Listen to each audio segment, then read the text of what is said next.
and from the way she texts to the way she talks. And I can confidently say that I feel like fucking Charlie Kirk's widow. We're all thinking it.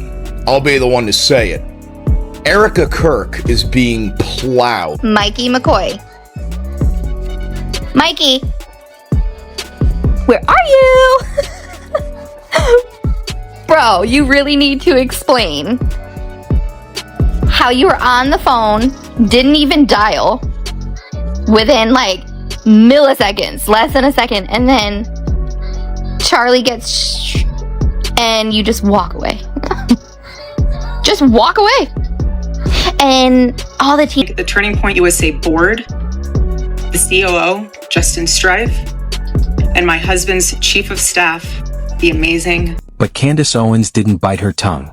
She went live and said what no one else dared to whisper. She exposed the one detail that made everyone replay the clip in disbelief. Why did Mikey McCoy step out of frame seconds before Charlie went down? One simple question, yet it was enough to explode the internet. Kirk's chief of staff, Mikey McCoy, was identified in the immediate aftermath of Charlie being shot, acting very weird and taking what looks like a phone call within less than a second after the gunshot rang out. He was crossing his arms and he put his phone directly to his ear before Charlie's body had even hit the ground. Turning Point USA came out and issued a statement about what Mikey was doing. And this was done by an individual who was the producer on the Charlie Kirk show, Blake Neff. He explained that he was right next to Mikey when all of this happened. I've gone back through to verify this, and what is also interesting is that right next to Mikey McCoy and Blake Neff is the individual that took down the camera right behind Charlie before the crime scene was closed. Just one sentence from this moment flipped the internet completely upside down. I would have issued a statement to dispel any rumors, but they have not. 4 hours earlier. First, we got to do a little addressing. It's a video of Charlie's chief of staff. They're alleging that he was on the phone immediately. He was not. He put his phone to his ear. There's no dialing, okay? You can't dial and put your phone to an ear in 0.83. But when you rewatch the clip with Candace Owens' words echoing in your mind, everything suddenly feels off. Charlie was mid-sentence when a sharp bang froze the entire room. And Mikey McCoy, the man everyone called Charlie's best friend, didn't flinch or panic. He calmly grabbed his phone, turned his back, and walked out. Not a reaction to fear, but the move of someone who already knew what was coming. Let's take a closer look at the behavior of the amazing Mikey McCoy in the seconds and minutes after Charlie Kirk's life was tragically taken away. This is footage compiled by Sam Parker. You can see Mikey identified there on the left, or standing next to the left of the tent. Charlie Kirk has just a few seconds left here on this earth, and you can see here, as soon as Charlie is hit, Mikey, in one swift motion, picks up the phone and looks to be calling someone. Very odd. He doesn't duck down like everybody else. He doesn't run to Charlie's aid. He literally picks up the phone and turns around and starts walking. Back to the footage one more time. You can see, again, Charlie is hit.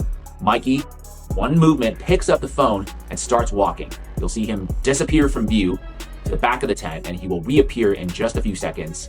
And there he is again. You can clearly see that he appears to be on the phone with somebody. That is just odd behavior. I'm sorry. It's very, very weird. You know, it's not criminal behavior, but it is very, very weird. You know, he's just so calm. Here it is, another angle. You can see Charlie below being carried into the SUV, and Mikey is in the distance, looks to be still just on the phone, casually strolling away from the scene of the crime. Is that normal? And maybe the bigger question, I'm thinking, normally you'd expect chaos, panic, shouting, or at least a moment of shock. But Mikey didn't flinch. He moved slowly, almost purposefully, like someone following a script. And that's exactly why the internet couldn't let it go.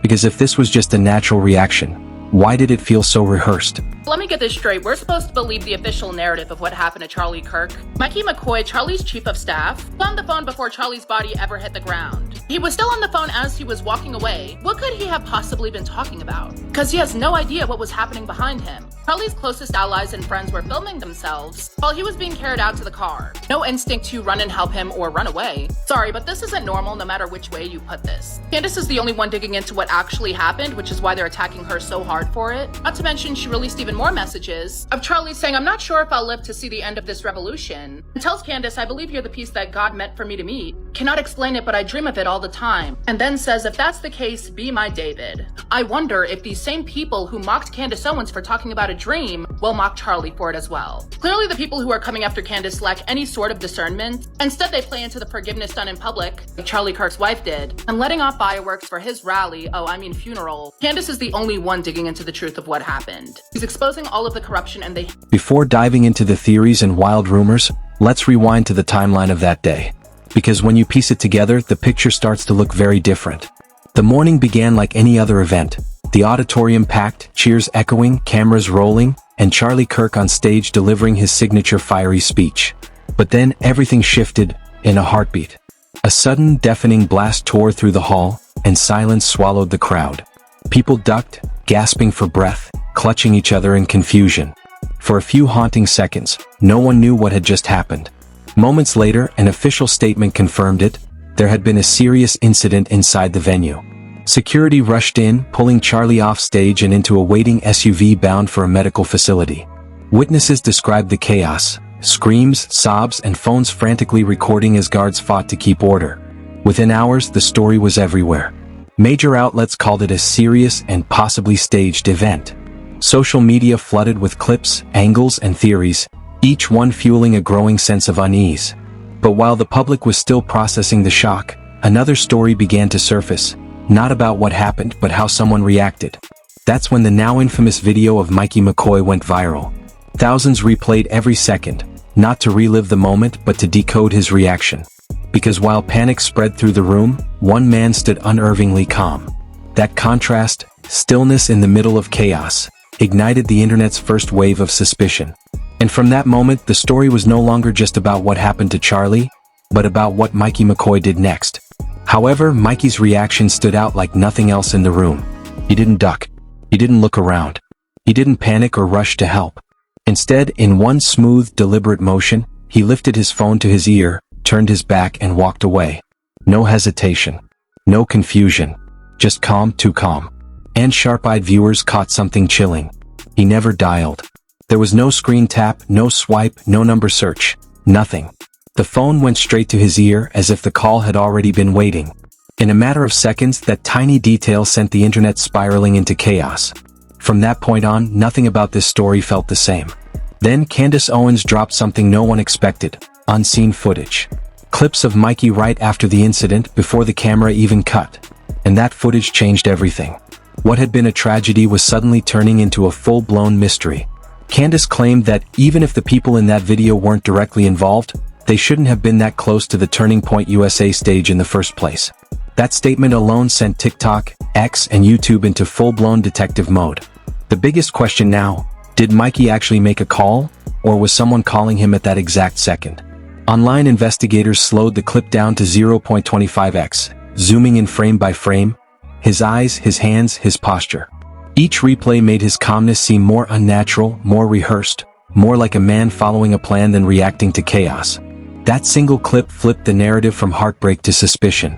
And just as theories started to flood in, Candace Owens broke her silence. Again. No sugarcoating, no hints, just straight talk on her show. She said, "I asked Mikey McCoy and Andrew Kovic, who were you talking to on that phone? What really happened?" No one answered. And that silence only deepened the confusion. Candace recalled later asking Mikey if he remembered that moment.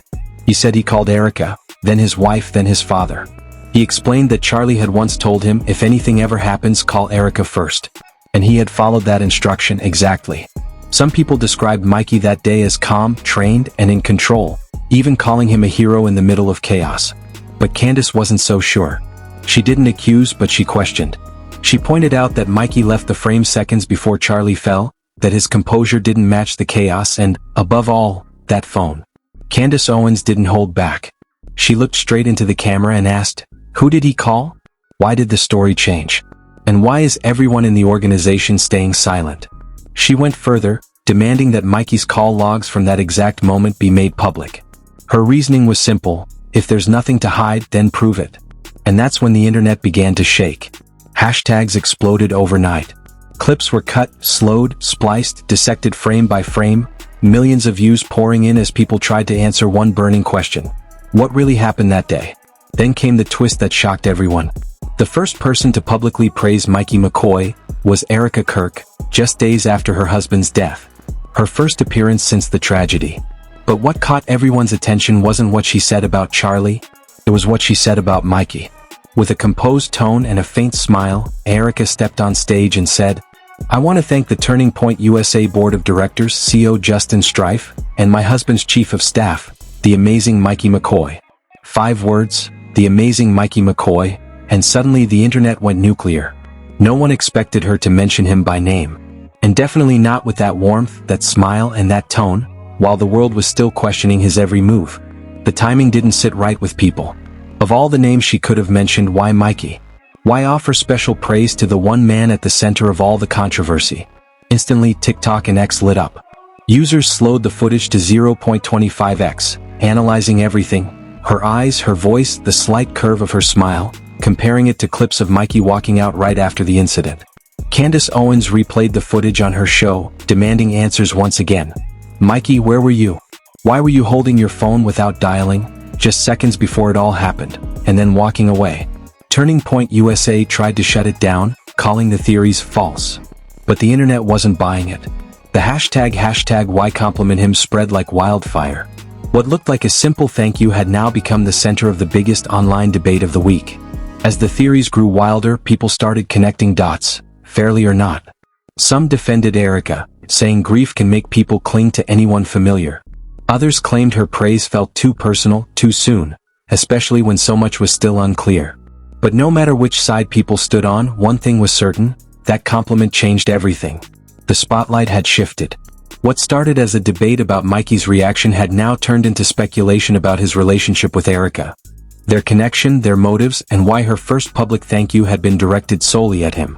As social media spread the theory that the two may have grown closer after the incident, speculation snowballed out of control. That's when Turning Point USA finally stepped in, hoping to put an end to the rumors. But instead of calming the storm, their statement only made it worse. A spokesperson for the organization insisted Mikey wasn't calm or detached. He was stunned, reacting instinctively to shock. According to them, he didn't abandon Charlie at all. He was simply following the group's preset emergency procedure. Contact Erika first, then his father, Pastor Rob McCoy, in any unusual situation. The explanation sounded reasonable, but the public wasn't buying it. Each new statement raised more questions than it answered. And by now, the internet had already decided that something didn't add up. Charlie Kirk's own show producers, Andrew Kavit and Blake Neff, who had been standing beside Mikey when it all happened, finally broke their silence. In a re-aired interview, they tried to set the record straight.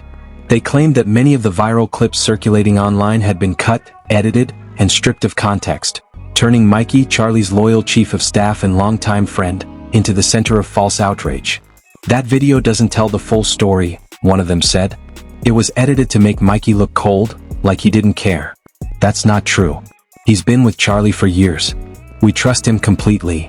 Blake Neff went on to explain what really happened from his perspective. He said he was right next to Mikey when the loud bang went off.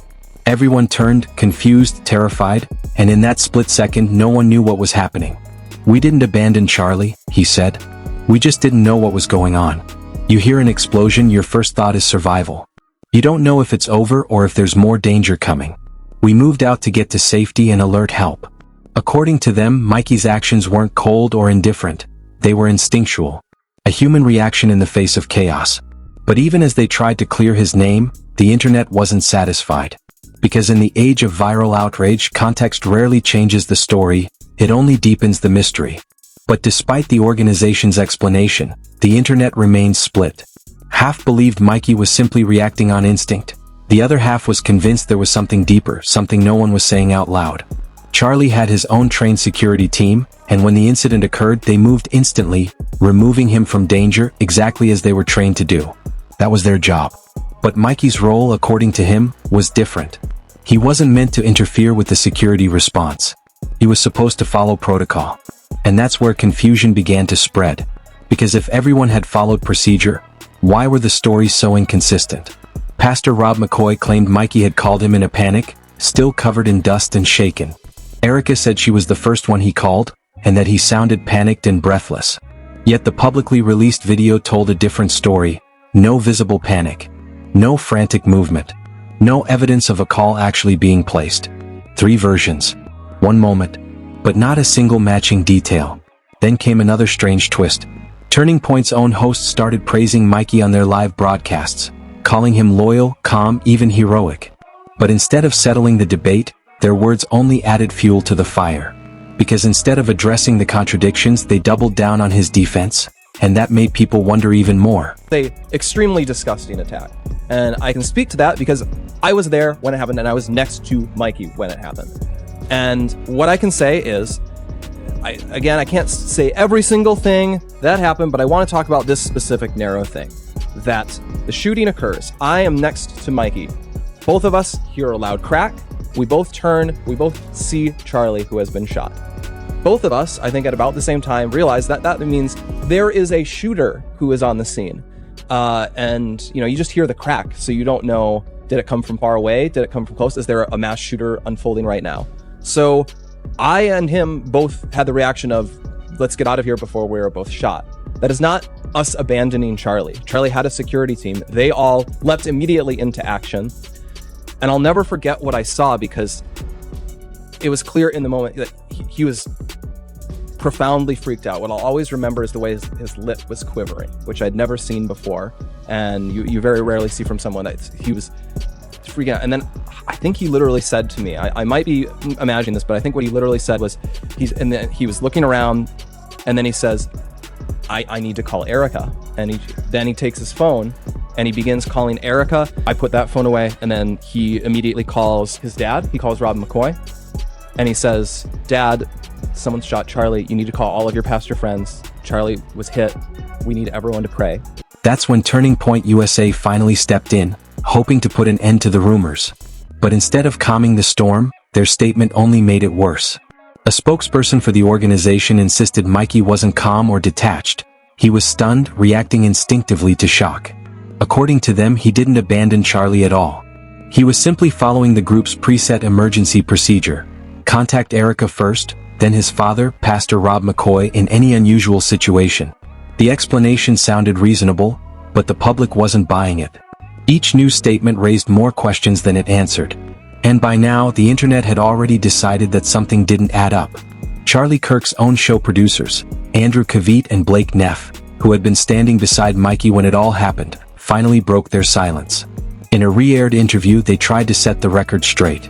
They claimed that many of the viral clips circulating online had been cut, edited, and stripped of context, turning Mikey, Charlie's loyal chief of staff and longtime friend, into the center of false outrage.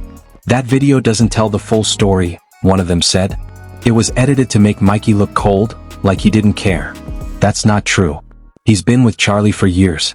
We trust him completely. Blake Neff went on to explain what really happened from his perspective. He said he was right next to Mikey when the loud bang went off.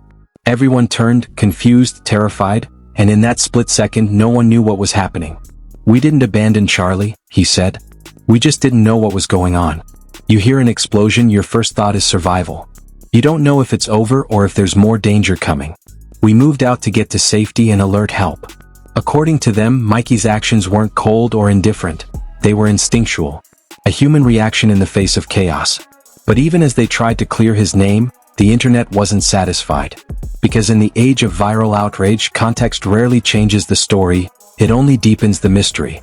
But despite the organization's explanation, the internet remained split. Half believed Mikey was simply reacting on instinct. The other half was convinced there was something deeper, something no one was saying out loud. Charlie had his own trained security team, and when the incident occurred, they moved instantly, removing him from danger exactly as they were trained to do. That was their job. But Mikey's role, according to him, was different. He wasn't meant to interfere with the security response. He was supposed to follow protocol. And that's where confusion began to spread. Because if everyone had followed procedure, why were the stories so inconsistent? Pastor Rob McCoy claimed Mikey had called him in a panic, still covered in dust and shaken. Erika said she was the first one he called, and that he sounded panicked and breathless. Yet the publicly released video told a different story. No visible panic. No frantic movement. No evidence of a call actually being placed. 3 versions. One moment. but not a single matching detail. Then came another strange twist. Turning Point's own hosts started praising Mikey on their live broadcasts, calling him loyal, calm, even heroic. But instead of settling the debate, their words only added fuel to the fire. Because instead of addressing the contradictions, they doubled down on his defense, and that made people wonder even more. And then the internet did what it always does. It built a new theory. One that spread faster than any official statement ever could. That maybe, just maybe, Erika and Mikey were closer than anyone had realized. Let's be clear, there was no concrete evidence of a relationship beyond work. Everything that followed was speculation, built on fragments and assumptions shared online. But that's exactly why it spread like wildfire. Users began pulling old clips from Turning Point events. Moments where Erika and Mikey stood side by side, exchanged quick glances, or shared private laughter off mic. What once seemed like harmless familiarity was now being reinterpreted as hidden intimacy. And then came the detail that reignited everything. Erika's first public words of gratitude weren't to Charlie's family, his team, or his supporters. They were to Mikey. That one decision redirected the entire narrative. On TikTok, users slowed down old footage, frame by frame, dissecting every look and gesture. On X, timelines mapped out their interactions before and after the incident. Reddit threads turned into full-blown investigations, complete with annotated screenshots and speculative timelines. And as the rumor gained traction, the truth started to fade into the background. Because online, perception always moves faster than proof. And once a story catches fire, silence only adds fuel. But the silence that caught everyone off guard wasn't Erika's. It was Charlie's parents. If anyone had the authority to clarify, to speak up for their son or set the record straight, it was them. Yet they said nothing. No interviews. No statements. No appearances at memorial events. At first, people assumed grief was keeping them away, a private mourning behind closed doors. But as weeks passed, their absence began to look less like heartbreak and more like intent. They quietly distanced themselves from the organization, declined invitations, and avoided those shaping the official narrative. And that's when the public's focus shifted again. Because if they believed the official story, why stay silent? Why separate themselves from those defending Erika and Mikey? Some saw it as quiet defiance, a refusal to join a story they no longer trusted. Others believed it was their way of protecting their son's memory by saying nothing at all. Others began to believe their absence was itself a message, a quiet boundary drawn in plain sight. A way of saying, we're not behind this. And in the digital age, that kind of silence speaks louder than any press release ever could. When the public started connecting the dots, Erika's warmth, Mikey's reaction, Turning Point's defense, and the Kirk family's distance, a new theory began to take shape. Suddenly, what once looked like a series of coincidences started to resemble a pattern. From there, this was no longer seen as an isolated tragedy. It became something far stranger, a web of timing, behavior, relationships, and carefully measured silence. And at the center of it all was one lingering question. Is there a pattern here, or just a collection of accidents that look a little too deliberate? Because once you line up the details, the picture becomes unsettlingly clear. Mikey leaves seconds before Charlie loses his balance. Erika reappears days later, smiling, and calls him amazing. Turning Point rushes to defend him, vaguely but insistently. The rumor spreads. The parents say nothing. Each of these pieces alone could mean nothing. But together they form a picture that feels too aligned to ignore. A story where every reaction seems choreographed and every silence feels intentional. If this truly was just a random event, then the aftermath should have felt messy, human, raw. Instead, every move seemed rehearsed. Every word calculated. And those who loved Charlie most, the ones who should have been at the emotional center, were the only ones who refused to play along. At this point, only those closest to him truly know what happened in those crucial moments, and what conversations followed afterward. It might have been a reaction to shock, a misunderstanding, or simply a misplaced sense of loyalty. But many believe that the key to the truth lies in one place, Mikey's phone. Because a single call could change the entire story, what he heard, what he said, and who was on the other end. Those three details could decode everything the public has been arguing about. And until that call is clarified, this story will never really close. Not on social media, not in the minds of viewers, and not in the community still replaying that clip frame by frame. So what do you think? Was this just a tragic accident? Or the beginning of a new chapter that Charlie never got to read? According to public sources, this story continues to capture attention across online communities. We are reporting on what has become a matter of public interest, without any intent to confirm or speculate about anyone's private life. All information presented is for entertainment and commentary purposes only. Thank you for watching until the end. If you found this story intriguing, please like, subscribe, and share your thoughts in the comments below, because every opinion helps complete the story.